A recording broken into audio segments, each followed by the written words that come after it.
article was written by one of the consultants who should have been here, but unfortunately can't be now. So it was a little bit of a case study about delivery that we went to. That happened on a unit last week really, but it's probably quite similar to perhaps some of the call-outs that you might experience yourselves. So basically, the case was we had a term baby, so ended up having a difficult extraction and had been quite prolonged, although the last initial stage of labour was quite precipitous and quite fast, but then in the last bit, the baby got stuck and ended up with a shoulder dystocia. So we'd been alerted that there was a shoulder dystocia happening, so our junior staff had gone across as the first responders, if you like. The baby passed meconium. Now we're always excited about finding out when they pass meconium. As Leon was saying earlier on, that can lead to PPHN and things like that. But in this case, the baby passed meconium after it delivered, so the liquor had been very clear up to this point. There was no blood, no nothing, and then just as the baby managed to extract the baby, it then passed meconium afterwards. So it's obviously been stressed, but luckily for the baby, having done all that gasping and inhaling of the meconium in utero, which was good.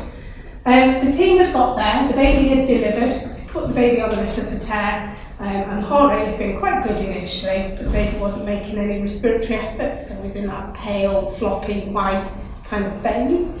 So they'd given rescue breaths, as you've been practicing this afternoon, and they gave 5 effective ventilation breaths, and they could see that the chest wall was moving very nicely and didn't have any concerns with that. The initial heart rate had been slow, but picked up very quickly with just the inflation breaths. And by 5 minutes, there were nice heart rate of about 100 per minute. And certainly by 5 minutes, the baby had been gasping, if not sooner, and was crying by 10 minutes of age, which is when our senior colleagues turned up and came into it. So I suppose this may be similar to a case where a midwife's been at home delivery and then called you because they're running into problems. This is probably the point now they're starting to phone for help, isn't it? I'll look for somebody else.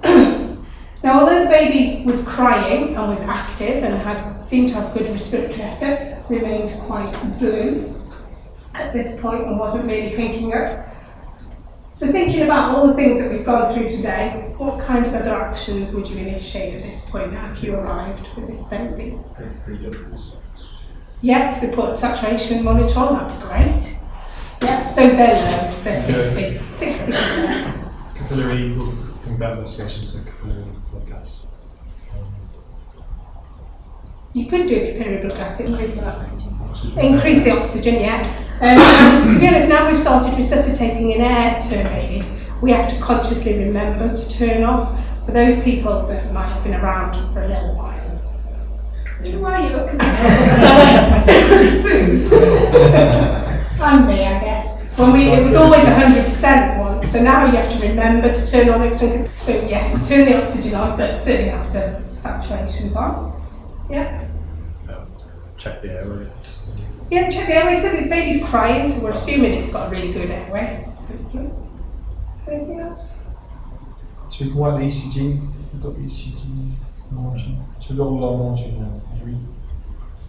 Well, we've only got a saturation monitor. Even though we're in hospital, we've got less, we think, than everybody else. So we've just got a saturation monitor. There is evidence now, isn't it, that really an ECG is better because then we can see the heart rate a lot better. But yes, we've got the ECG lid on. Think about getting some access. Yeah, think about some access. But we're starting to think now this isn't normal. This baby should have picked up by this point, especially if it's crying and active. So those are yes, so thinking of that, so we've got our pre-ductal sats on, so we could put a post-ductal one on and see if there's any difference. If you've got the luxury of 2 saturation probes. The oxygen monitor, that was the main thing that we decided was the best thing that we desperately needed on this baby. And we know that we're not very good at judging cyanosis, particularly in newborn babies. We're very good at hiding it. If the baby's very anemic, if there's been a big APH or something like that, they're not very good at showing, picking up cyanosis because you need a certain amount of deoxygenated hemoglobin to be visible. They're often quite plethoric as well, and they often have, they often look cyanosed, but it's often they're just a bit blue around the edge. So they have something called acro. abdominal pulses. So Very good. liver? Yeah, no, all those things. Yeah, great. So that's looking for congenital heart defects, isn't it? Just going back to oxygen saturations, only because he's put it in here, it's weird point in the slides. So essentially, we're now doing routine postnatal saturations on all babies. It's part of their routine baby checks that they have in the first 72 hours of life. And we know there's big studies that have shown that actually this is more sensitive and will pick up some congenital heart defects much more sensitively than we are ourselves.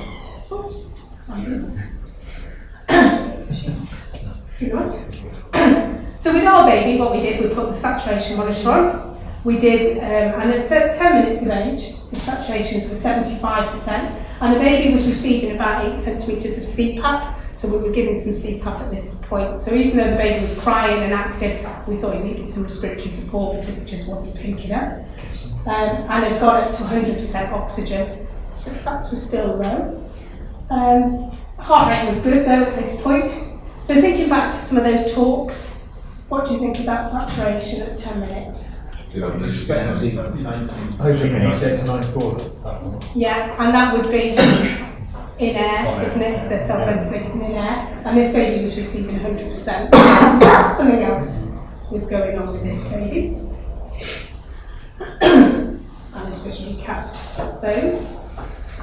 So, at this point, we were still struggling and wondering what was going to go on, and we were still on delivery suites at this point. So, the junior doctor that was there had tried to put a Goodell airway in. This baby was crying and active, was not in the least bit appreciative of his efforts and was trying to rip his arm off. So he wouldn't tolerate a Goodell airway in whatsoever, and probably didn't need it either if he was crying that actively. But he was doing a jaw thrust, and he had really good placement with the mask and with delivering CPAP, with face mask CPAP off the near cuff, which was very good. So at this point, we were checked air entries. So what other kind of condition might have happened to this baby? Sometimes happens spontaneously to newborn babies and might impinge their lung function. Pneumothorax. So we know if we went over to deliver over to the postnatal ward now and did a chest X-ray on all the babies, there's bound to be one who's got a spontaneous pneumothorax, but they just self-resolve and sort themselves out, and it's just from that initial distending pressure, isn't it, as they inflate the lungs. So we wondered whether perhaps in their excitement the juniors over ventilated and popped a lung. So we did a cold light. So if you have access to cold lights, which you know, but we had a look with the cold light, but they all looked fine. And the chest was moving equally nicely. What other conditions can you think of? Also cardiac, maybe our cardiac rate could have looked at Like a heightened, or when oxygenated deoxygenated. Yes, it could be a congenital heart defect of some sort, cyanotic lesion. What I read is either cardiac, septic, or metabolic. Yeah, that's great. That's what we think as well. The other things that we always wonder, because we do have a transient travelling population in North Wales, and they like to not have any scans or antenatal care. So sometimes we have these undiagnosed congenital diaphragmatic hernias that turn up. However, so all these thoughts were going through our heads, so we decided at this point, because time was going on, the baby wasn't pinking up at all, that we would intubate the baby and then move the baby over to the neonatal unit. He liked the intubation even less than having a Goodell airway Because you probably just used inserted. sucks, didn't you? Well, we didn't have any access at this point. Okay. We Oh, soon, right, just went for it, yeah. They just went for it. So, as you can imagine, that wasn't very successful either. So we decided we'd best take the baby now away from the parents where they could see what we were doing to it, and move it over to the neonatal unit. So the saturations at the best remained 90%, and this was still on CPAP holding with the jaw thrust. And all those things that we were thinking of, we were thinking what's going on. So he's talking here about peripheral versus central cyanosis. So what's the difference? With the newborn baby then, they're always a little bit blue around the edge, aren't they? And they have something called acrocyanosis. Have you seen that?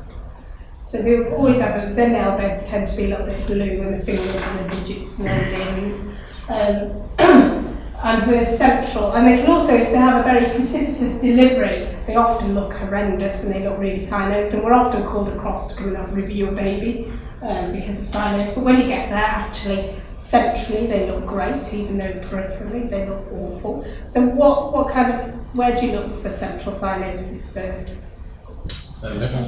Yeah, so mucous membranes, isn't it, the tongue, that kind of thing. Great. And then we were thinking respiratory or cardiac, as we've discussed. And then how are we going to differentiate between the two of them then? So what are your typical signs of respiratory distress for a newborn baby? Increased work of breathing generally, so rates high. Yeah, so a bit tachypneic. Yeah, it's using accessory muscles. Yeah, so how does that... Well, so how does that present? How do you see that? What clinical signs would you see on a baby? Difficult. So grunting said this respiratory grunting sound, don't they? We talk about moaning. Tracheal intercostal sessions. Yeah, you don't often see a tracheal chug until later on, really, on an older baby. Not usually initially at deliveries, but you can see it. Yeah. Nasal flaring. Nasal flaring. Yeah. Yeah. What, and how else would it present on the chest? What other sorts of... Oh, sorry. Recession. Somebody say that. Somebody say that. Because it's all being thrown on. Yeah, and recession. Great. All of those. How great is that? And then, something else as well. And then if it's cardiac, what's the difference? Femoral. Oh, yeah, all those things. So the femoral position, as you said, very important to feel, very important. And assessing the capillary perfusion. So where would you do that on a newborn baby? Where's the best place to? Yes. And then have a listen for any murmur. The babies at birth can often have innocent murmurs. That's perfectly normal. They might have a congenital heart defect and have no murmurs, and that can also be normal in those first few hours. So it's a soft sign really when you're listening. The pulse is the main thing. And then to do blood gas if possible. So I understand that you carry the ISTAT, is it? Is it similar, is it? So you could do a gas while you're out there. As you rightly said before, capillary gas, then it comes with a perfusion and you have to interpret, don't you? As you want with the signs. So we did a blood gas on this baby. So if it's a respiratory problem, what would we likely see on this gas? Low PO2 and high CO2. Yeah. Right. So you'd have a respiratory acidosis, as you said, an increased CO2, and probably your lactate may well be normal at this point, or slightly raised just through the birth process, but generally it would be quite normal. And whereas with a cardiac gas, We've got perfusion. Yeah, exactly. So we've got not clearing the lactate. Yeah, so higher lactate. And your CO2 is probably normal, actually, because there's no respiratory component at this point. There will be in a few hours' time, but not at this point. So going back to the normal physiological changes, sadly the video doesn't work. I tried that, so it's much better. So there was a handout somewhere with it on. Just to go back, way back to basics. If you think about the fetal circulation, can you talk me through the pathway? So you get your oxygenation from, where does the fetus get it? From the centre. Great, and then where does it go there? Up the umbilical vein. You're not supposed to read it. No, that's great. Yeah, it does go up the umbilical vein. So a little bit, because it's mostly, this is the mostly oxygenated blood that the fetus is going to get, isn't it? Will go to the liver because that's the first main organ it hits. But the rest of it will go into the IBC, yeah. And then where does it go from the IBC? Yeah, you're cheating, you are. You should know all the answers. He's looking at the picture. So it goes across into the right atrium. So from the right atrium, where will it go across from there? So slightly oxygenated blood moves a lot faster than deoxygenated blood. So it shoots across in a jet, and the way the position of the inferior vena cava is in the right atrium, it shoots across the foramen ovale to the left side, and then we're going to go from the left atrium. Ductus anterior. Yeah, not yet. I don't know. Give it a minute. So we've got in the left atria, so where we go, left ventricle, yeah, up into the aorta. And yes, so the lungs at this point are all collapsed down only, so that pulmonary resistance is really high, because all those poor capillary beds are all kinked and shriveled up. So the blood doesn't want to go that way, it wants to find a path of least resistance, so it'll go across the ductus arteriosus, and then back around the body, and comes up. The oxygenated blood then that's coming from the brain and down through the superior vena cava will enter the right atria and drop down and come round that way. So what happens at birth then? When you take a breath, so I don't know what's called. Sorry, okay. So when you take big breaths, suddenly your muscular resistance goes right down and you get flow going on in your lungs. Yeah. You get this reversal of all the pressures in the heart, so you hypothermic valve will close function and things should start going right around. Yeah, should do. Yes, that's right. So with your first breath, your cords clamp, isn't it? As you said, there's a rise in the systemic resistance. We get increased oxygenation and this dilatation of the pulmonary blood vessels as the lungs expand and all those little vessels suddenly unkink, leading to a fall in resistance. Increased blood flow through the pulmonary circulation, which means there's more returning to the left atrius, which will close your foramen ovale. And eventually the ductus arteriosus will close within time, probably to begin with, functionally the first 72 hours, but after that, it'll be permanently closed, hopefully, unless you're a prem baby and then it stays open. So what we decided, we'd ruled out the fact that this baby that we had over there was no meconium, so it wasn't a meconium aspiration. We did a chest x-ray to have a look at there. There was no congenital pneumonia going on. There'd been no risk factors for sepsis with this mother at all. Her membranes had just gone just prior to delivery. I know that because I had to paddle through it all on the floor. On the chest x-ray, the heart looked normal size and shape, although chest x-rays are very subjective to interpretation for congenital heart defects, but had great femoral pulses. We couldn't feel the liver and we didn't have. And the pre-ductal sacs were okay. So what we decided was happening with this baby is he'd retained persistent pulmonary hypertension and hadn't gone through that natural transition. So although he'd been crying at birth, he actually hadn't fully inflated his lungs, and that was the only thing on the chest x-ray we could see was he had very small, narrow lung fields compared to a normal baby who transitioned very well. So you can get diaphragmatic and you can get similar. You can, yes, yeah, because you've got small hyperplastic lungs. All babies, as Rhea was saying earlier this morning, those with remonogenesis, if there's oliguria, oligohydramnios, then you can have pulmonary hyperplasia. So in this problem, the pulmonary arterial pressure remains very high, so there's reduced blood flow to the lungs, which then causes this right to left shunt across the PDA and the PFO, and that's because there's less blood coming back to the left side of the heart, so it's not closing it properly. And then what you end up with is this systemic hypoxemia. It can happen in 1 to 6 per 1,000 births, and it often has varying causes, as you've rightly named a few. In this case, we did wonder, this mother was on SSRIs, so on antidepressants, and there is a slight suggestion that sometimes that can be linked to pulmonary hypertension in a newborn, but nothing was really proven. So we've gone through a lot of causes. What else has he put? So he's got meconium aspiration, as you said, respiratory distress syndrome. So occasionally we'll see this in the surfactant deficient lung disease of the preterm babies, if it's very severe.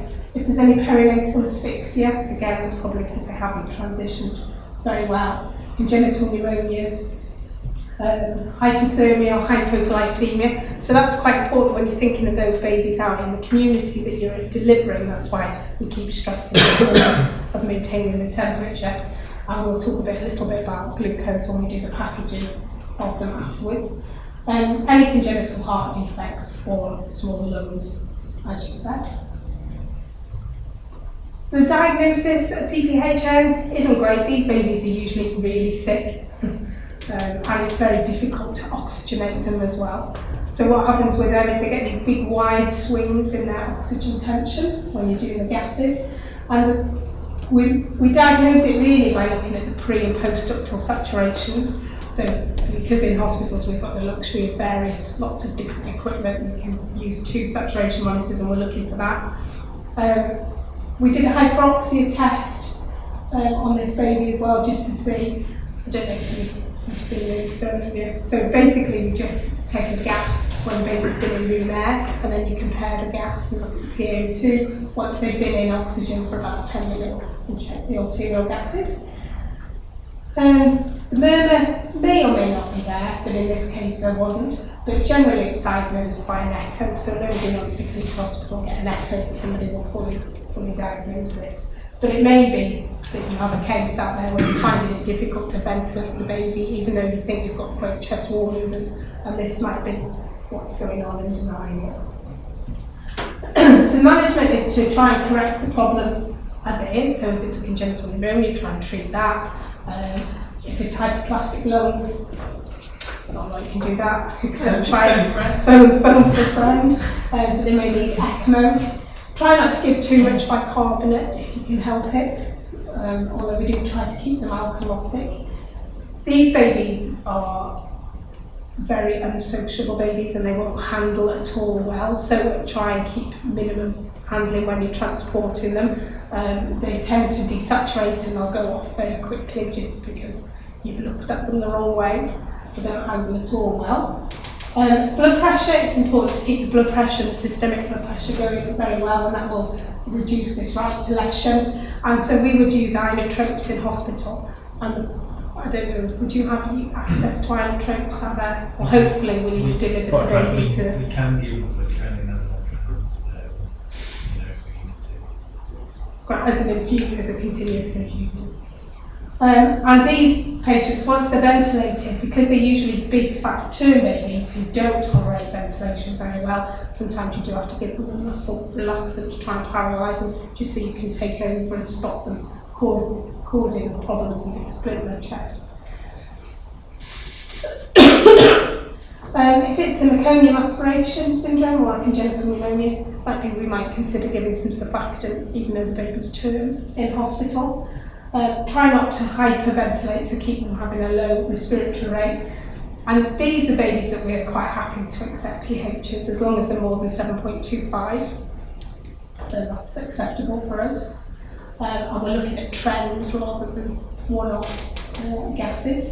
We might consider HFO ventilation, which is high frequency ventilation. So that means we can give super physiological rates of kind of like 600 breaths a minute. So instead of having a big tidal volume, we just maintain constant pressure, if you like, throughout the cycle. We might also consider nitric oxide. We try not to use intravenous vasodilators. There's not a lot of evidence for those in neonates. And these babies may well end up going off for ECMO, for extracorporeal membrane oxygenation, at a specialist centre. And the great thing if they do that is those centres usually come and collect them, so we don't have to take them anywhere to do like that. If it was a congenital heart disease and it's a cyanotic lesion that's the problem, then we could consider starting some prostin, because what you want to do is maintain that fetal circulation if you can and do all that mixing of blood. You could start that even if you're only just suspecting there might be a congenital heart defect, because it won't really cause any problems and it can be stopped further down the line. And we would tend to start with just 5 nanograms per kilo per minute and work up from that. Yeah, it might cause problems if you give them a lot more though, mightn't it? Well, it might cause, might be a bit of apneas, but we're talking about ventilator being So how stable are they on induction? Because you've got high right side pressures and then you can have high pressure ventilation. Have you been to... Yeah, so they often need quite high pressures, that's why often we end up putting them on HFO, paralysing them because they just split their chest. Imagine you can quickly get potentially spiral. Yeah, out of control very quickly. They're a challenge, aren't they, to ventilate? Yeah, they are. I mean, I think, are you talking during intubation now, are you talking about typically, or? Yeah, induction. Yeah, so you Yeah. decide you've made the decision, right, it's from Yeah. hypertension, we need to invasively ventilate the patient. They're probably Is it easy precarious for you? to generally term babies, so compared to like the 26-weeker that you're trying to intubate, once they're paralysed, it's quite anatomically, because it's bigger, then it, you know, I don't think it would. No, in this case, once we'd given them, we'd cannulated the baby and we'd given surfactant, not surfactant, succinylcholine. It was great, just intubated, and then we were able to ventilate, open up the lung fields, and then he sorted himself out very quickly really once he stopped interfering. I think it's only like all babies, the larynx is quite anterior, isn't it? And so that I think the visualised, that's the hardest part really, Yeah. is going down into vision. But No, I was thinking of have you seen kids crash on induction? So it certainly sounds like, but it actually, no, the opposite. It resolves the situation. Yeah, sometimes they do. If you're doing, if the babies are older, and we, for whatever reason, they end up being intubated later on, we often see them they do develop PPHN, don't they? And those babies sometimes become quite difficult to, sometimes they don't even survive that episode, but then they can go on top pulmonary hemorrhages and things like that. But I think it is I don't think it's any more difficult than a baby, really. From an anatomical point of view, it's easier, but Yes. the babies are sicker to start with, I suppose. That's the question, isn't it, asking? I think it's more. So I'm like comparing. Say you've got an old kid who's having status asthmaticus, and the induction process is a very dangerous time for that child. So I just wondered how it was with someone who's got persistent pulmonary hypertension. I think it's Easier. I think it's the same as for anybody. Once you paralyse a baby, if you can't get tubing, then it's as difficult as it is difficult. Yeah, I'm talking about You took the cardiovascular decompensation So you're using static like that's what. Right. Did you lose the blood pressure? Well, normally at that point you're trying to get the tubing before you're going to support the blood pressure because you're doing your ABC. So yes, you're going to want to, like Dawn says, support the systemic blood pressure very quickly after that, aren't you? Because the higher, if you can get, because generally it's got to get that's the problem. The systemic blood pressure is just not keeping up, isn't it? And if you can flip them over so you can get the systemic blood pressure up above what the pulmonary pressure is, and that's how we deal with it. But always just ABC, so just usual really. I don't know if I've answered your question or not, but that's probably as far as I can go. Yeah.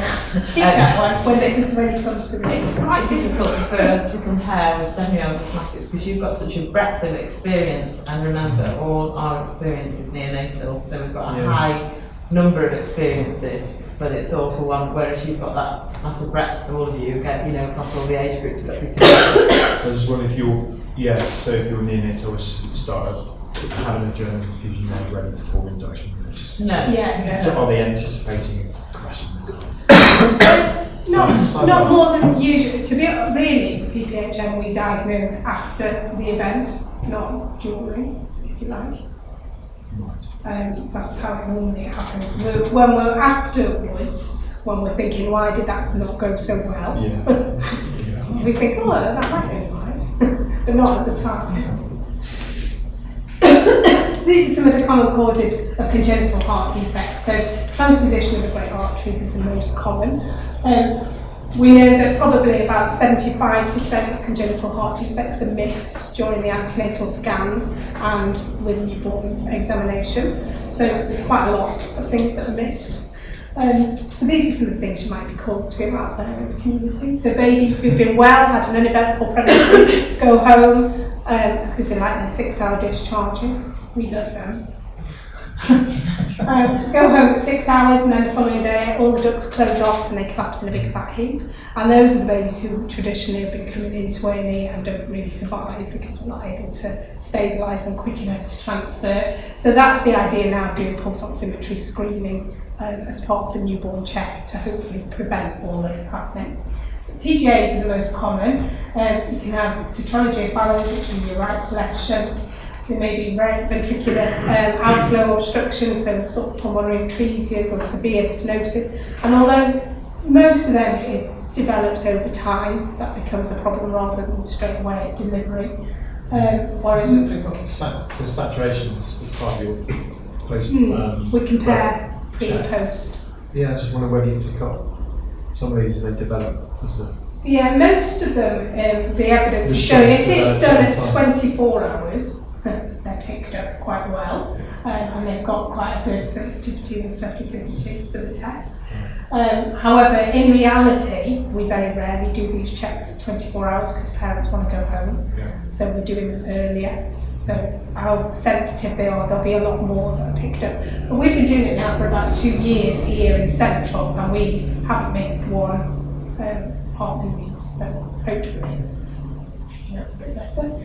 Some of the bigger problems like the common mixing, you'd hope that the antenatal scans had picked up a hypoplastic left heart. But in our case, with our baby here last week, so the baby we took over to the neonatal unit, remained silent despite having lots of oxygen and being 100% on CPAP. So eventually we managed to get a line in. Despite all that we've taught you today, if we didn't try for a UVC, we tried to get a cannula. So we had a baby that was doing this and we were trying to pin it down. So we did manage to get a cannula and we just gave it succinylcholine, which was great. It gave us at least half a second of peace, and we managed to get a tube in. And then it woke up again, so we sedated with morphine at that point, and that knocked him out. That allowed us to fully aerate his lungs and inflate them properly, and then he sorted himself out, which was just great. So there was very quickly, he went from 100% to air, probably in about 10 minutes. And he was extubated the following day, and then was discharged home on day 4 of life. Are you? What's it? Yes. Straight out, room 1, intensive care. Got better overnight, like the babies do. So we couldn't find any other underlying cause, so we put it down to PPHN in the end.